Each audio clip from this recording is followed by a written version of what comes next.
संसद के मानसून सत्र के दौरान लगातार हो रहे हंगामे और गतिरोध पर केंद्रीय संसदीय कार्य मंत्री किरण रिजिजू ने विपक्ष पर तीखा हमला बोला है। उन्होंने कहा है कि संसद में कार्यवाही शुरू होने के पहले दिन से ही विपक्ष व्यवधान डालने में लगा है।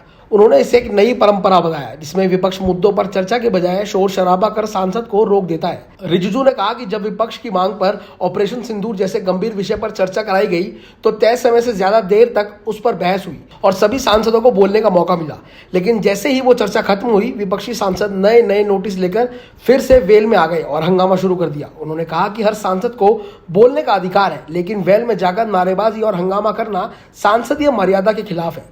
रिजिजू ने विपक्ष के नेता राहुल गांधी पर निशाना साधा। उन्होंने कहा कि राहुल गांधी बार बार ऐसी बातें कहते हैं जो देश की छवि को नुकसान पहुंचाती हैं। उनके अनुसार राहुल गांधी अब छोटे बच्चे नहीं हैं। उन्हें ये समझना चाहिए कि देश की गरिमा बनाए रखना हर नेता की जिम्मेदारी है।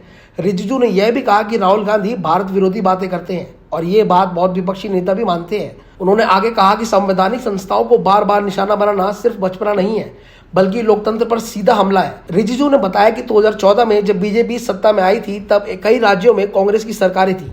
आज भी कुछ जगह कांग्रेस सत्ता में है, लेकिन जब कांग्रेस चुनाव जीतती है तो उन्हें लोकतंत्र ठीक लगता है और जब हारती है तो वो संस्थाओं पर सवाल उठाते हैं। केंद्रीय मंत्री ने यह भी चिंता जताई कि बार बार संसद में कार्रवाई बाधित होने से आम जनता की आवाज संसद में नहीं पहुंच पा रही है। संसद चलने में हर दिन करोड़ों रुपए खर्च होते हैं और जब उसमें व्यवधान आता है तो आर्थिक और लोकतांत्रिक दोनों तरह का नुकसान होता है। रिजिजू ने बताया कि संसद में कौन से विषयों पर चर्चा होगी, ये निर्णय स्पीकर और चेयरमैन नियमों के तहत देते हैं। सरकार ने कभी भी किसी नियम के तहत आए मुद्दे पर चर्चा से मना नहीं किया है। उन्होंने कहा कि सरकार हमेशा एक स्पष्ट एजेंडा लेकर आती है, लेकिन विपक्ष एक ही मुद्दे पर अड़ा रहता है और शांति से चर्चा करने की बजाय हंगामा करता है। राज्यसभा में विपक्ष के नेता मल्लिकार्जुन खड़गे द्वारा संसद की सुरक्षा व्यवस्था पर उठाए गए सवालों पर रिजिजू ने कहा कि सुरक्षा की जिम्मेदारी सीआईएसएफ और संसद में मार्शल के पास होती है। उन्होंने कहा कि ये मांग तो खुद संसद की थी कि सुरक्षा को मजबूत किया जाए, क्योंकि कुछ सांसद टेबल पर चढ़ने और नाचने लगते हैं जो बेहद शर्मनाक है। इसलिए संसद की गरिमा बनाए रखने के लिए सुरक्षा व्यवस्था में बदलाव जरूरी था। रुकावट के लिए खेद है। जियो के साथ करें 349 रुपए में धमाकेदार शुरुआत। 28 दिनों तक रोज मिलेगा 2 GB डाटा 50 दिनों के लिए। जियो एयर फाइबर का ट्रायल फ्री। 90 दिनों के लिए जियो हॉटस्टार का सब्सक्रिप्शन और 50 GB AI जियो क्लाउड स्टोरेज भी फ्री।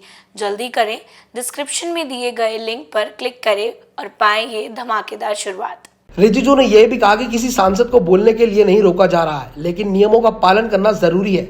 यह व्यवस्था संसद की गरिमा को बनाए रखने के लिए है, न कि किसी और की आवाज को दबाने के लिए। राहुल गांधी की चुनाव आयोग पर की गई टिप्पणी पर रिजिजू ने नाराजगी जताई। उन्होंने कहा कि संवैधानिक संस्थाओं पर इस तरह बार बार हमला करना एक जिम्मेदार नेता को शोभा नहीं देता। उन्होंने कहा कि चुनाव आयोग पर इसलिए सवाल उठाना कि आपकी पार्टी हार रही है, यह एक गैर जिम्मेदाराना व्यवहार है। रिजिजू ने कहा कि सरकार चर्चा से नहीं भागती। यदि कोई विषय सांसदीय नियमों के अंतर्गत आता है तो उस पर चर्चा जरूर होगी, लेकिन संसद में गालियां देना, नारे लगाना और टेबल पर चढ़ जाना बर्दाश्त नहीं किया जा सकता। उन्होंने विपक्ष से अपील की कि वो संसद में हंगामे करने के बजाय चर्चा करे और लोकतंत्र की गरिमा को बनाए रखे। डॉक्टर ऑर्थो, अब दर्द भी घुटने टेकेगा।